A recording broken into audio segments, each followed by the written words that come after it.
Quick, ma'am, hide, please, and trust me if you want to stay safe." Those words came from a hospital cleaner who suddenly grabbed my wrist outside my husband's room.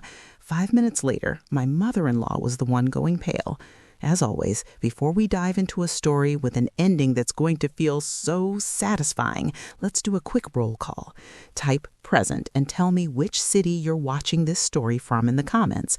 For everyone who's already liked and subscribed, I pray that God makes your problems easier, widens your income, and keeps you healthy. Thank you, my friends. Now, listen carefully to my story.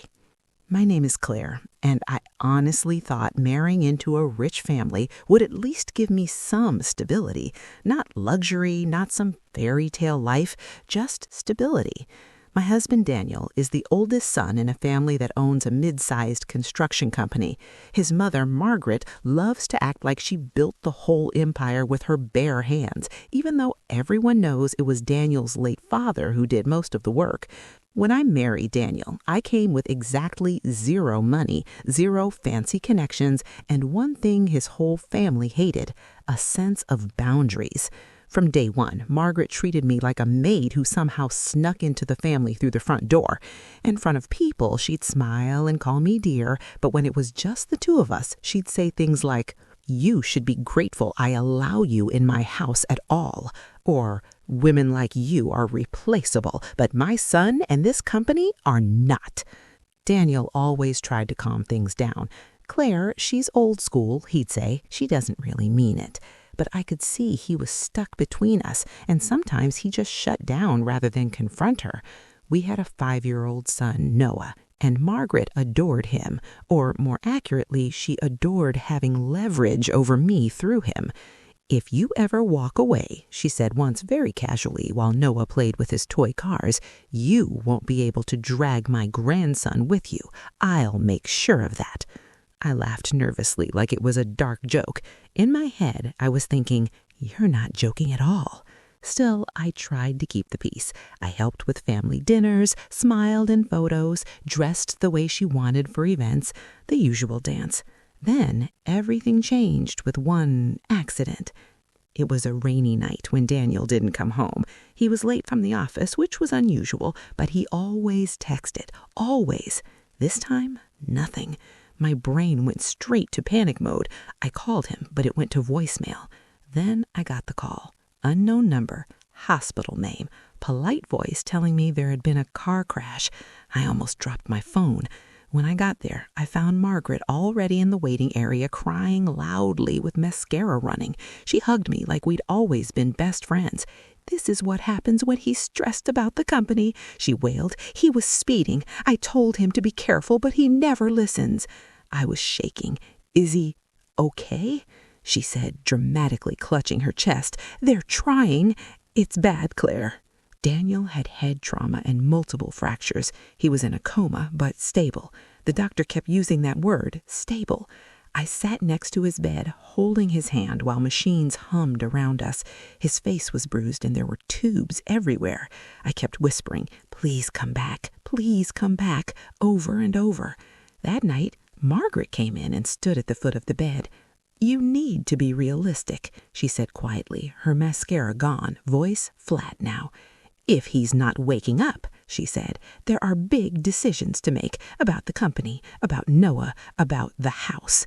I looked at her. Red flags started waving in my head. "What do you mean?" I asked. "He's stable. The doctor said there's hope." "Oh," she sighed dramatically. "You think hope pays salaries. The company's under pressure. There are loans, contracts, penalties. If the wrong person ends up holding power, everything your husband built will crumble." I frowned. "What power?" She gave me a long look. "Don't pretend you don't know. Most of the company's shares were moved into Daniel's name the year before you married, and then he made that ridiculous insurance policy, putting you as the main beneficiary, you who have no idea how a business runs." I felt cold. "I didn't even know all that," I said quietly. "He never told me the details." "Exactly," she snapped. "That's the problem. He hid things. Romantic, yes. Smart, no. When he's gone, it all falls to you and your emotional decisions. And honestly, Claire, that terrifies me." "He's not gone," I said, my voice shaking. "I love him. I'm not trying to steal anything." She smirked. "Love doesn't change legal documents." That was the first time I felt it deep in my gut. She saw me as an obstacle standing between her and money, not as her son's wife. The first real red flag didn't come from a lawyer or an accountant. It came from a nurse and a random little detail. A young nurse, Jenna, was checking Daniel's drip one afternoon when Margaret walked in and snapped, "What are you doing? I thought his medication was already adjusted." Jenna looked confused. "We're following the schedule, ma'am. The neurologist hasn't ordered any changes yet."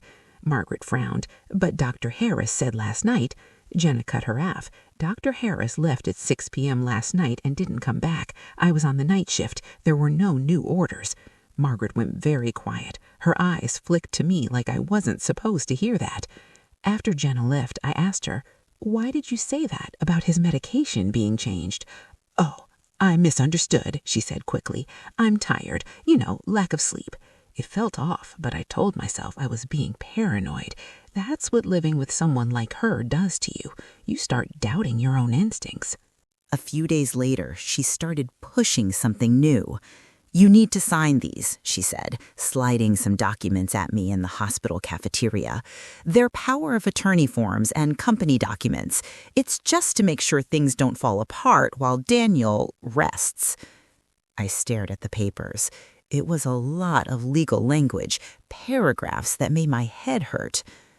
"I want my own lawyer to look at this," I said. "I'm not signing anything blindly." Her eyes hardened. "Claire, if you delay, salaries won't be paid. Projects will stop. Do you want the whole family and all our employees to suffer because you're being difficult?" "That's not what I'm doing," I said, my throat tight. "I just want to understand what I'm signing." "You're overreacting," she snapped. "You always create drama. I'm the one trying to fix things while you sit and cry." There it was, gaslighting and role reversal in one neat package. She was the savior. I was the unreasonable, emotional wife. I still didn't sign. Thank God. The night everything exploded, I went to the hospital alone. Noah was sleeping at my friend Emily's place. Emily had been telling me for days, "Something's not right, Claire. My brother's a mechanic. Bring the car accident report. Let him look." She suspected the accident might not be so random. That idea scared me so much I kept avoiding it. It was around 9 p.m. when I stepped out of the elevator onto Daniel's floor. The hallway was quiet, lights dim. I could hear the beeping of monitors through half-closed doors. I was about to turn toward Daniel's room when someone grabbed my wrist. I almost screamed, but then I saw her uniform. "Quick, ma'am, hide, please, and trust me if you want to stay safe," she whispered urgently. She was a middle-aged cleaner in a blue uniform, name tag reading Rosa. Her eyes were wide with fear. "What?" I pulled my hand back. "What are you talking about?" "There isn't time," she hissed. "Your mother-in-law, that older lady with the pearls, she's in the family room with the doctor. I was cleaning inside when they started talking. You need to hide and listen." I froze. "Talking about what?" Her voice dropped even lower. "About how they're going to make sure your husband never wakes up and make it look like you agreed to it. And if you show up now, you're part of their plan tonight, too." My stomach flipped. "That doesn't make any sense," I whispered, but my legs were shaking. She dragged me toward a small storage room near the corner. "Please, ma'am, I don't want trouble, but I couldn't just ignore it. I have a son, too. If someone wanted to take him out for money, I'd want someone to warn me." She pushed the door open, pulled me inside between shelves of cleaning supplies, and left it slightly ajar. Through the crack, I could see the reflection of the family room glass wall at an angle. "Stay quiet," she breathed. "Don't move." My heart was pounding so hard I thought it might be audible in the hallway. 5 minutes later, Margaret walked past with Dr. Harris, the neurologist, and another nurse I didn't recognize. They went into Daniel's room. I held my breath. Through the reflection, I saw Margaret standing near the bed, hand on her chest like some grieving saint. Dr. Harris was checking the monitors. The nurse started adjusting the IV. Then I heard it. His voice muffled but clear enough to hear. "So, Mrs. Thompson," he said, "are you still certain this is what you want? Once we increase this dosage, his chances of waking up will drop. He'll slip away quietly." My fingers dug into my palms. "Yes," Margaret said firmly, "it's kinder this way. He wouldn't want to be a burden, and Claire already agreed." My mouth fell open. That was a lie. I never agreed to anything. No one even asked me. "She signed the consent form you gave me yesterday," Margaret added smoothly. My blood ran cold. "What consent form?" The nurse said, "I scanned it into the system with her signature." Rosa's hand tightened on my arm. "You see," she whispered, "they forged something or tricked you. I heard her mention that earlier." I stared, my eyes burning. I watched the nurse draw something into a syringe, attach it to the IV line, and slowly push it in. "Good," Dr. Harris said softly. "This should look like a natural decline." Margaret nodded, putting on an extremely sad face. "My poor boy. At least this way the insurance can help the company. We'll tell his wife it was God's will." I almost burst out of the storage room right then. Rosa squeezed me. "Not yet," she hissed. "If you confront them now, it's your word against theirs. They'll say you're hysterical. I've seen rich families do this before. You need proof." I was shaking so hard my teeth were almost chattering. "How?" I whispered. He'll... Rosa's eyes were fierce. "The dose wasn't enough to make him go right away. They're trying to make it slow so no one asks questions. There's still time. Do you have your phone?" I nodded, fumbling with it.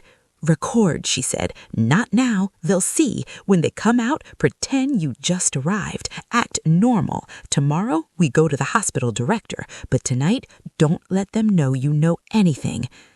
I stared at her like she was asking me to walk on water. "You think I can act normal after watching that?" I whispered. She took a deep breath. "You're a mother, right? You can do anything for your child. If they make you look crazy and greedy, they can use your son against you. Don't give them that power." The thought of losing Noah hit me like a freight train. That was it. I forced myself to inhale, exhale, and pull my face together. We watched as they finished, changed Daniel's chart, and walked out of the room, fake grief pasted all over Margaret's face. "Thank you, doctor," she said loudly in the hallway. "I know this is hard, but it's what's best." I waited 10 seconds, then stepped out of the storage room from the other side of the hallway, pretending I'd just come from the elevator. "Margaret," I said, acting surprised, "you're still here?" She jumped slightly, then smiled. "Oh, Claire, yes, I was just talking with Dr. Harris about how to keep Daniel comfortable, nothing more." The lie slid out like butter. "Oh," I said, trying to keep my voice steady. "How is he?" The nurse glanced at me and looked away quickly. Dr. Harris cleared his throat. "His condition is delicate," he said. "We're doing what we can." I nodded, forcing tears to my eyes, which wasn't hard because they were already there. "I'll go sit with him," I said, and walked into the room. Once I was alone with Daniel, I collapsed into the chair by his bed and sobbed. I took his hand and whispered, "I saw everything. I'm so sorry. Please hold on. Please." Then, with shaking fingers, I opened my phone camera and took photos of his chart, the medication labels, the time. I also checked the monitor and noted down readings. I didn't know anything technical, but Emily's brother would. Rosa slipped in a few minutes later, pretending to mop the floor. She leaned close and whispered, "I'll talk to the night supervisor I trust, and security. Cameras might help. Don't sleep tonight. Watch his breathing. If anything changes suddenly, call the emergency button and say you want a second doctor. Don't mention what you heard yet." I grabbed her hand. "Why are you helping me?" She swallowed. I've seen this kind of thing too many times. No one ever listens to the cleaner. But you? Maybe they'll listen if we bring proof. I don't want to stay silent again." The next day was war. At 8 a.m., Margaret showed up with her lawyer and 2 thick folders. "Claire," she said, voice sickly sweet, "we need to talk about Noah's future and the company." I was running on almost no sleep, but my mind was weirdly clear. I had spent the night messaging Emily, sending her everything. She had already gone to a lawyer she knew and also sent the medication photos to her brother. "We can talk," I said calmly, "but not alone. My friend and a lawyer will be here soon." Her face tightened. "You don't need a lawyer. We're family." "Funny," I said, "because family tried to make my husband never wake up last night." Her eyes flashed. "What are you talking about?" Her lawyer stepped forward. "Mrs. Thompson, you shouldn't make accusations like that." "Oh, I'm not accusing. I'm stating what I saw and heard. But don't worry, I'll save it for the right room, with the hospital director and maybe the police." For a moment, her mask slipped. I saw pure rage. Then she laughed. "You're exhausted, Claire. You're imagining things. I told the doctor to give you something to help you sleep, but you refused. No wonder you're talking nonsense." There it was again, gaslighting. "You know what? Let's schedule a meeting for this afternoon. You, me, the hospital director, Dr. Harris, the nurse from last night, my lawyer, and whoever else they think should be there. If I'm imagining things, you'll have nothing to worry about, right?" She went very still.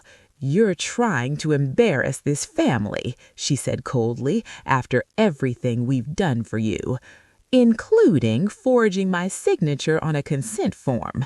I'd really love to see that document up close."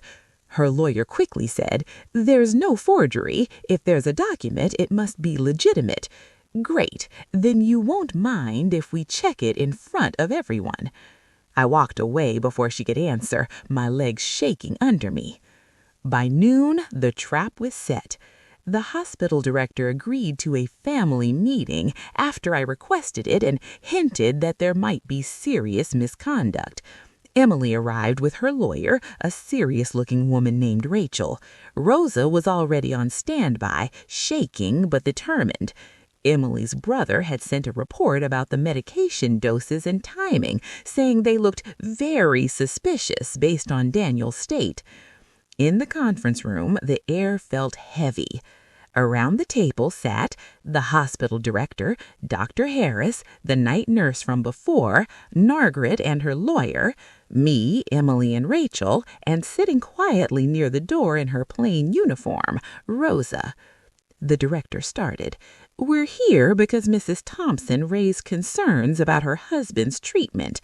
I want everyone to speak clearly and honestly. Our priority is the patient." "Thank you," I said, my voice tight. "First, I want to see the consent form I supposedly signed to change Daniel's treatment last night." The nurse looked uncomfortable. The director nodded to her, and she pulled a file and handed it. I took the paper and stared. It was my name, yes, it was my handwriting even, but I knew exactly when it was written, on a completely different day, on a totally different form. Rachel leaned over. "This looks like a scanned copy pasted onto another document," she murmured. "We'll have to confirm with the original file and timestamps, but this is messy." Rachel looked up. "Director, has this been checked by your legal department?" He frowned. "I assumed it was standard." Dr. Harris shifted. Mrs. Thompson came to me distraught, asking about ending life support. I told her we'd discuss it. I must have misunderstood. I thought this came from her.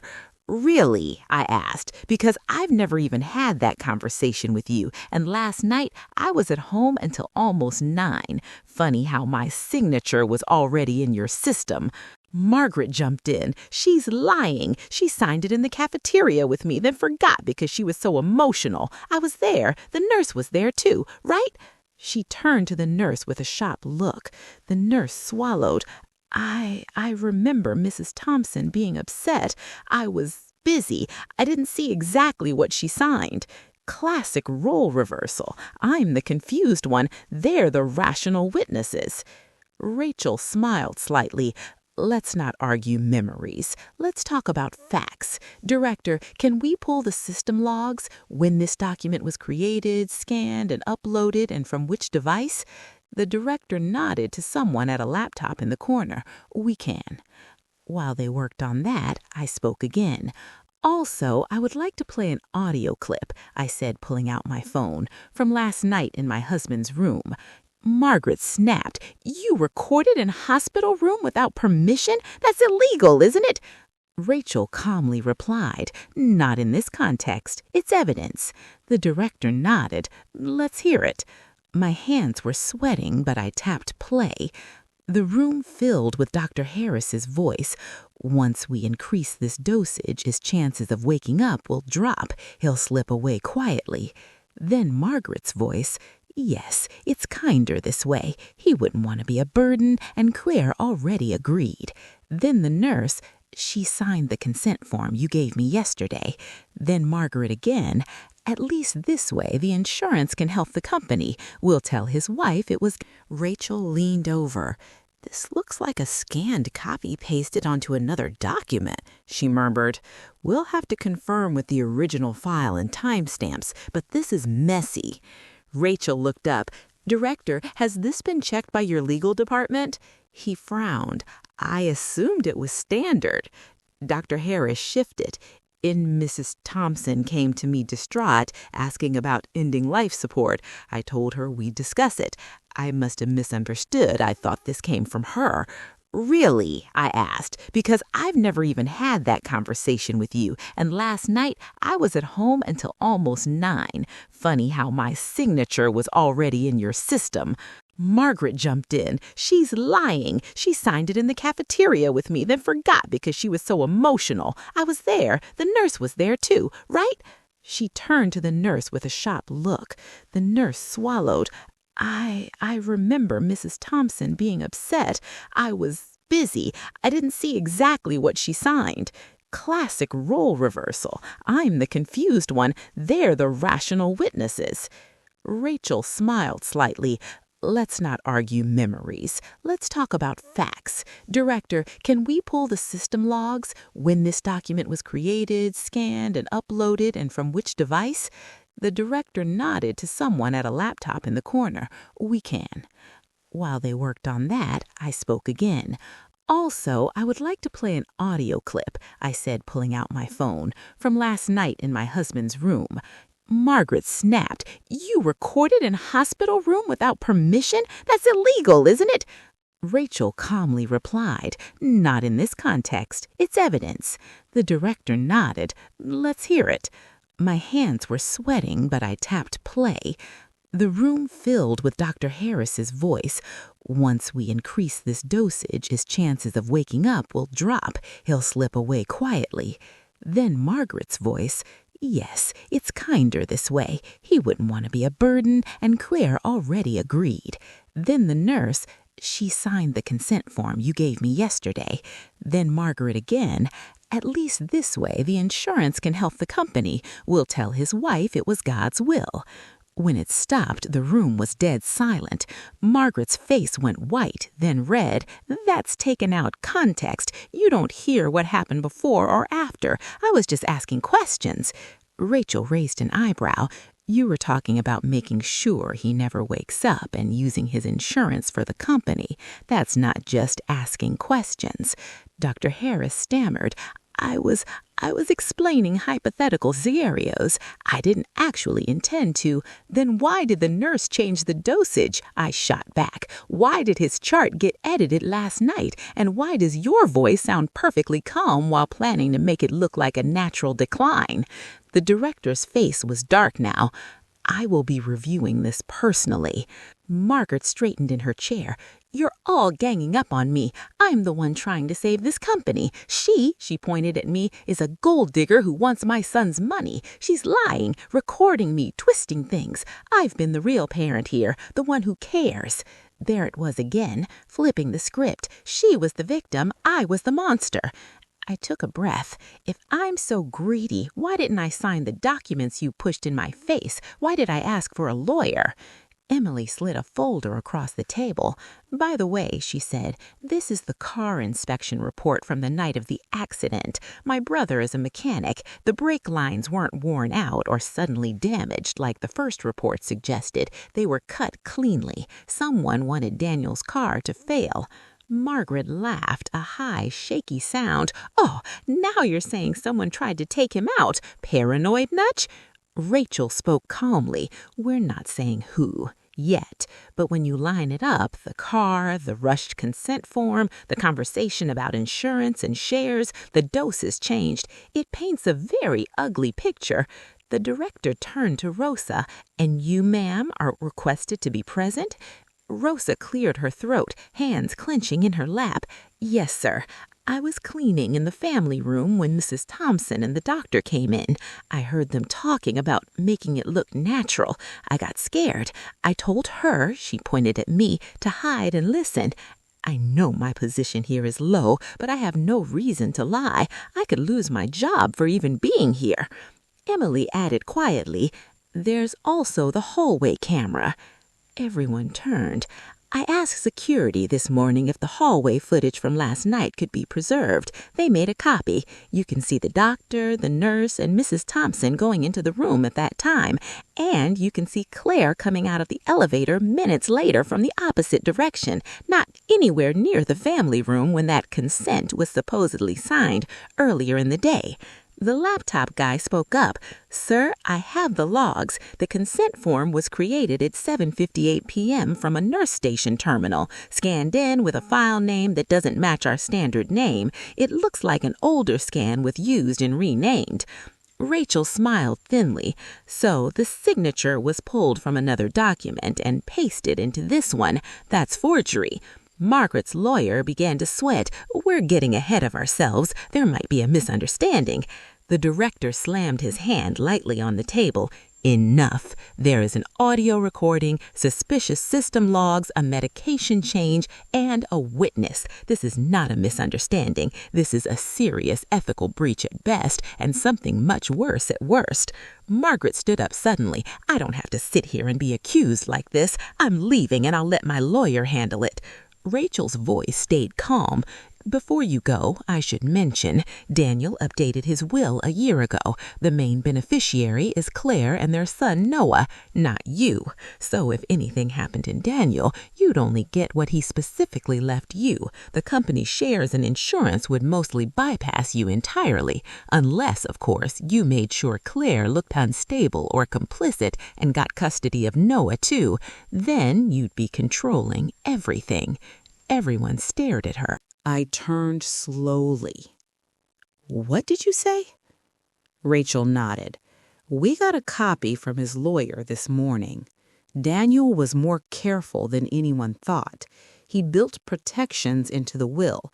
The only way his mother could gain control would be if Claire was out of the picture legally or mentally, or if Daniel never woke up and conversations about what he wanted suddenly appeared with no witnesses. It all clicked in my head in one sickening wave. She didn't just want Daniel out of the way. She wanted me painted as unstable or greedy so she could use Noah as her ticket to everything. Margaret's face crumpled. She's lying, she whispered. My son would never cut me off like that. He knows I'm the one who built this family. He knows. Rachel's phone buzzed. She glanced at it and raised her eyebrows. That would be Daniel's lawyer confirming he's on his way over with the original will, she said. We thought this meeting might go this direction. Margaret suddenly looked very small. Her shoulders sagged, and she sank back into the chair. Claire, she said, leaning forward, eyes wet now, you don't understand the pressure I'm under. The company has deaths. If Daniel wakes up, they'll come after him. I was trying to protect him, protect all of us. Maybe I went too far, but it wasn't evil. It was love. I stared at her, the woman who had threatened me with my own child, who tried to quietly make my husband never wake up and forge my consent, then make it look like it was God's will. In my head, I thought, you don't know the meaning of love. Out loud, I said, you were trying to protect money, not him, and definitely not me. The director cleared his throat. Dr. Harris, you are suspended from all duties with immediate effect pending investigation. Nurse, you will be reassigned while we review your role. Mrs. Thompson, this hospital will cooperate fully with any legal investigation into these matters. Rachel added softly, and Claire will be filing charges, forgery, attempted manipulation of medical decisions, possibly conspiracy regarding the car accident once the police finish their own investigation. Margaret started shaking. All her power, all her arrogance leaped out of her like air from a balloon. "You can't do this to me," she whispered. "I'm her mother." "And I'm his wife," I said quietly. "You should have remembered that before you tried to take him out of this world for his money." Daniel didn't wake up that day or the next, but the medication changes were reversed. A new team took over his care. The weird sudden drops in his stats stopped. 2 weeks later, he opened his eyes. It wasn't some movie moment where he sat up and hugged me. He was confused, weak, and he mumbled more than spoke. But he knew my name. He recognized Noah when I showed him a photo. That was enough for me. Margaret wasn't allowed near him without supervision anymore. She was under investigation, and so was Dr. Harris. The nurse admitted she'd followed orders without asking enough questions and agreed to testify about the pressure she felt from both of them. As for the car accident, the police reopened the case. I don't know yet how far that part will go, but I do know this. People are asking the right questions now, not about whether I'm too emotional, but about who benefits if Daniel never comes home again. Daniel's lawyer came by his room and told Daniel everything very carefully. Daniel cried when he realized what his own mother had tried to do to him.